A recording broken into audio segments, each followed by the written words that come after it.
This video is for educational purposes only and not financial advice. कोई भी investment decision लेने से पहले अपने फाइनेंशियल एडवाइजर से सलाह जरूर लें। नमस्ते दोस्तों, मैं हूं विक्रम और आप देख रहे हैं मार्केट टॉक्स विद विक्रम, जहां बात होती है पैसों की मगर समझदारी के साथ। अगर आप नए हैं तो जरूर सब्सक्राइब करें और बिगनर्स के लिए मेरी learn stock market zero to hero playlist भी डिस्क्रिप्शन में अवेलेबल है। चलिए एक फ्रेश मॉर्निंग के साथ शुरू करते हैं आज का प्री मार्केट इनसाइट, जहां हम देखेंगे मार्केट सेंटिमेंट, एफआईआई डीआईआईस की पोजीशन, करेंसी, अर्निंग्स एक्शन और आज के की टेक्निकल लेवल्स। तो चलिए सबसे पहले नजर डालते हैं ग्लोबल क्यूज पर। गिफ्ट निफ्टी की बात करें तो फिलहाल ये 24,650 के आसपास ट्रेड कर रहा है, करीब 58 अंकों की गिरावट के साथ, यानी लगभग 0.24% नीचे। इसका मतलब है कि भारतीय बाजारों की शुरुआत हल्की कमजोरी के साथ हो सकती है। वहीं अगर हम अमरीकी बाजारों की बात करें तो डाउ जोन्स करीब 64 अंक फिसलकर 44,837 के स्तर पर बंद हुआ, यानी करीब 0.14% की गिरावट देखने को मिली। नैस्डैक ने थोड़ा बेहतर प्रदर्शन किया और करीब 70 अंकों की बढ़त के साथ 21,178 के लेवल पर बंद हुआ, यानी लगभग 0.33% की तेजी के साथ। इससे साफ है कि टेक सेक्टर में कुछ बाइंग इंटरेस्ट बना हुआ है, जो सेंटीमेंट को थोड़ा सपोर्ट दे सकता है। अब नजर डालते हैं एफआईआई और डीआईआई के आंकड़ों पर। एफआईआई ने कल के सत्र में भारी बिकवाली की है, कुल मिलाके 6,082 करोड़ रुपए की सेलिंग की गई है। वहीं दूसरी ओर डीआईआई ने इस गिरावट में खरीदारी का फायदा उठाया और करीब 6,764 करोड़ रुपए की खरीदारी की है। तो साफ है कि विदेशी निवेशक फिलहाल थोड़ा कॉशियस हैं, लेकिन घरेलू संस्थाएं इस डिप को खरीदने के नजरिए से देख रही हैं। अगर हम करेंसी मार्केट की बात करें तो यहां भी प्रेशर क्लियरली नजर आ रहा है। डॉलर के मुकाबले में इंडियन रूपी और ज्यादा कमजोर हो गया है। 28 जुलाई के डेटा के मुताबिक एक यूएस डॉलर अब 86.78 रुपए तक पहुंच गया है, जो कि रीसेंट वीक्स का हाईएस्ट पॉइंट है। जुलाई की शुरुआत में यह रेट करीब 85 रुपए के आसपास था, लेकिन पूरे महीने में लगातार वीकनेस देखने को मिली है। इस डेप्रिसिएशन के पीछे कुछ मेजर वजहें हैं, जैसे consistent foreign fund outflows, global trade uncertainties और यूएस डॉलर का ग्लोबल स्ट्रेंथ। साथ ही आरबीआई का कॉशियस स्टैंस और डोमेस्टिक अर्निंग्स डिसअपॉइंटमेंट भी रूपी को सपोर्ट नहीं कर पा रहे हैं। अगर ये ट्रेंड कंटिन्यू करता है तो इंपोर्ट कॉस्ट बढ़ने के चांसेस हैं, स्पेशली ऑयल और इलेक्ट्रॉनिक कंपोनेंट्स जैसे सेक्टर्स में। अब चलते हैं कुछ ऐसे मेजर अपडेट्स की तरफ जो मार्केट सेंटीमेंट को डायरेक्टली अफेक्ट कर सकते हैं।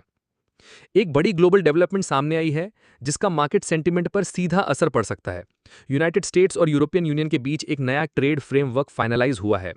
इस डील के तहत अब ज्यादातर प्रोडक्ट्स पर टैरिफ सिर्फ 15% तक लागू होंगे, जो पहले के मुकाबले काफी कम है। इसके अलावा अमेरिका से यूरोप में करीब $600 बिलियन तक का इन्वेस्टमेंट होने का रास्ता भी साफ हुआ है। ये डेवलपमेंट ट्रेड वॉर के इमीडिएट खतरों को काफी हद तक कम करता है और इसी वजह से मार्केट में कॉशियस ऑप्टिमिज्म देखने को मिल रहा है। साथ ही इस हफ्ते एक और इंपॉर्टेंट ग्लोबल इवेंट शुरू हो रहा है, फेडरल रिजर्व की पॉलिसी मीटिंग, जो 29 और 30 जुलाई को होगी। अभी तक के सिग्नल्स के हिसाब से मार्केट किसी रेट कट की उम्मीद नहीं कर रहा है, लेकिन सबकी नजर फेड चेयर जेरोम पावेल के स्टेटमेंट्स पर होगी। क्या कमेंट्री आती है, क्या फॉरवर्ड गाइडेंस मिलता है, इससे मार्केट की डायरेक्शन तय हो सकती है। इसके अलावा वीक के एंड तक यूएस के कुछ बड़े इकोनॉमिक इंडिकेटर्स भी आने वाले हैं, जैसे CPI, PCE, inflation data, GDP numbers और जुलाई का जॉब्स रिपोर्ट। इन सभी रिपोर्ट्स का कंबाइंड इंपैक्ट ग्लोबल सेंटीमेंट पर पड़ने वाला है और नेचुरली इंडियन मार्केट्स भी इससे अफेक्ट होंगे। चलिए अब नजर डालते हैं कुछ अहम कंपनियों के रिजल्ट्स पे। सबसे पहले बात करते हैं गेल इंडिया लिमिटेड की। स्टैंडअलोन आधार पर कंपनी का प्रॉफिट आफ्टर टैक्स 1886 करोड़ रुपए रहा, जबकि पिछले साल इसी तिमाही में ये 2,724 करोड़ रुपए था, यानी करीब 31% की गिरावट। हालांकि रेवेन्यू में हल्की बढ़त रही और वो 34,792 करोड़ रुपए रहा, जो साल दर साल 3.3% की ग्रोथ दिखाता है। एबिटा 3,626 करोड़ रुपए रहा, जो पिछले साल की तुलना में 27% कम है और मार्जिन भी 15.2% से घटकर 10.4% पर आ गया है। ईपीएस 2.87 रही, जो Q1 25 में 4.14 थी। कंसोलिडेटेड स्तर पर पैट 2,369 करोड़ रहा, जबकि पिछले साल 3,183 करोड़ था। कुल रेवेन्यू 35,429 करोड़ रहा, जिसमें सालाना हल्की बढ़त और तिमाही आधार पर गिरावट दर्ज की गई है। कुल मिलाकर गेल के लिए ये तिमाही मार्जिन प्रेशर और नेट प्रॉफिट में गिरावट वाली रही है, खासकर पेटकेम और गैस मार्केटिंग से जुड़ी कमजोरियों की वजह से। अब बात करते हैं इंडसइंड बैंक की। Q1 26 में बैंक का प्रॉफिट आफ्टर टैक्स 604 करोड़ रुपए रहा, जो कि पिछले साल के 2171 करोड़ से लगभग 72% कम है। नेट इंटरेस्ट इनकम भी 4,640 करोड़ पर आ गई है, जो सालाना 14% नीचे है। अदर इनकम 12% गिरकर 2,157 करोड़ रुपए रही और कुल रेवेन्यू में भी करीब 4% की कमी आई। नेट इंटरेस्ट मार्जिन 3.46% रहा, जबकि pre provision operating profit 2568 crore रुपए तक सिमट गया, जिसमें 35% की गिरावट देखी गई है। यानी इंडसइंड बैंक के लिए ये तिमाही काफी चुनौतीपूर्ण रही है, जिसमें इनकम, प्रॉफिट और मार्जिन्स तीनों पर दबाव रहा है। अब नजर डालते हैं पिरामल फार्मा के नतीजों पर।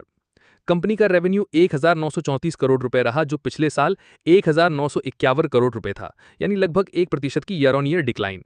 सेगमेंट वाइज सीडीएमओ बिजनेस में 6% की गिरावट रही, जबकि कॉम्प्लेक्स हॉस्पिटल जेनेरिक्स में हल्की बढ़त और कंज्यूमर हेल्थ केयर से 15% की मजबूती देखने को मिली है।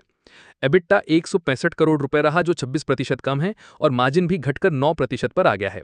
कंपनी का कंसोलिडेटेड लॉस 82 करोड़ रुपए रहा, जो पिछले साल के 89 करोड़ रुपए लॉस से थोड़ा बेहतर है।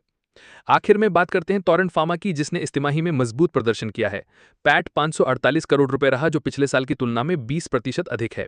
रेवेन्यू 3178 करोड़ रुपए रहा, जिसमें 11% की ईयर ऑन ईयर ग्रोथ दर्ज की गई है। एबिटा 1032 करोड़ रुपए रहा और मार्जिन 32.5% पर रहा। एक्विजिशन रिलेटेड खर्चों को हटाकर देखा जाए तो एडजस्टेड एबिटा और भी बेहतर होता है। इंडिया बिजनेस में भी 11% की मजबूत ग्रोथ देखने को मिली है, जो फोकस थेरेपीज के आउट परफॉर्म करने का नतीजा है। तो कुल मिलाकर गेल, इंडसइंड बैंक और पिरामल फार्मा ने Q1 में कुछ दबाव झेला है, वहीं टोरेंट फार्मा ने सॉलिड ऑपरेशनल और फाइनेंशियल परफॉर्मेंस के जरिए एक पॉजिटिव टोन सेट की है। अब देखते हैं आज के लिए टेक्निकल एनालिसिस।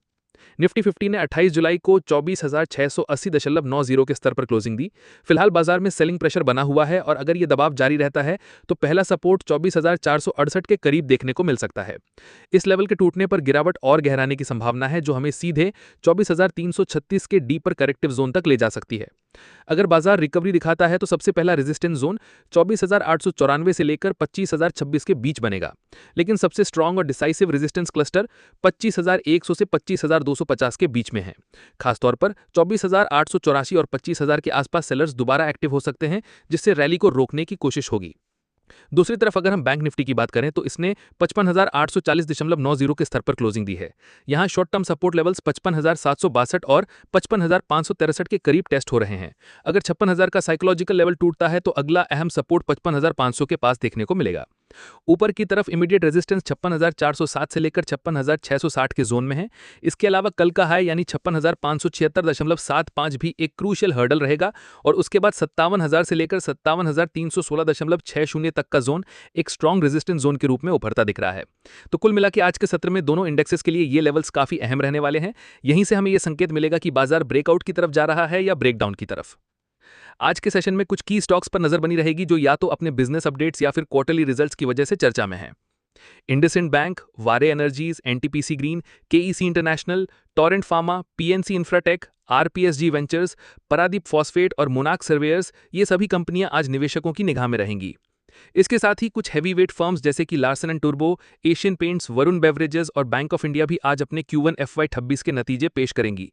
इन कंपनीज के रिजल्ट से ब्रॉडर मार्केट सेंटिमेंट्स पर सीधा असर पड़ सकता है, खासकर जब इंडाइसेस पहले से ही एक क्रूशियल जोन में ट्रेड कर रहे हैं। तो कुल मिला के आज का दिन काफी इवेंटफुल रहने वाला है, जहां अर्निंग्स, प्राइस मूवमेंट और सेक्टर स्पेसिफिक अपडेट्स मिलकर मार्केट की दिशा तय कर सकते हैं। आज बाजार की शुरुआत थोड़े कमजोर माहौल में हो सकती है। ग्लोबल क्यूज फिलहाल मिले जुले हैं। डाउ जोन्स और गिफ्ट निफ्टी दोनों ही दबाव में दिख रहे हैं, जिससे सेंटिमेंट थोड़ा सॉफ्ट हो सकता है। एफआईआई की ओर से 6,000 करोड़ से ज्यादा की भारी बिकवाली देखने को मिली है, जबकि डीआईआई की खरीदारी ने थोड़ा संतुलन बनाया है। आज कई बड़े Q1 रिजल्ट्स आने वाले हैं। L&T, Asian paints, IndusInd bank जैसे हैवी वेट्स निवेशकों के रडार पर रहेंगे। टेक्निकली निफ्टी के लिए इमीडिएट सपोर्ट 24,468 और डीपर सपोर्ट 24,336 पर देखने को मिल सकता है। वहीं रेजिस्टेंस लेवल्स 24,720 और 24,880 के आसपास हैं। सेंटीमेंट फिलहाल कॉशियस बना हुआ है और जब तक कोई बड़ा ट्रिगर नहीं आता, मार्केट साइडवेज या हल्के दबाव में रह सकता है।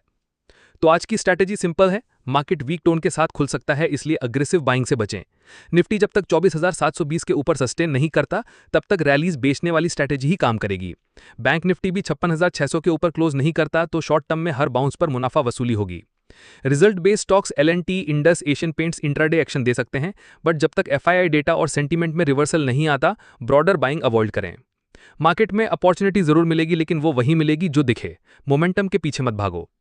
अगर आपको ये एनालिसिस वैल्यूएबल लगा हो तो वीडियो को जरूर लाइक करें। कमेंट में बताएं कि आज आप किस सेक्टर या स्टॉक पर फोकस कर रहे हैं।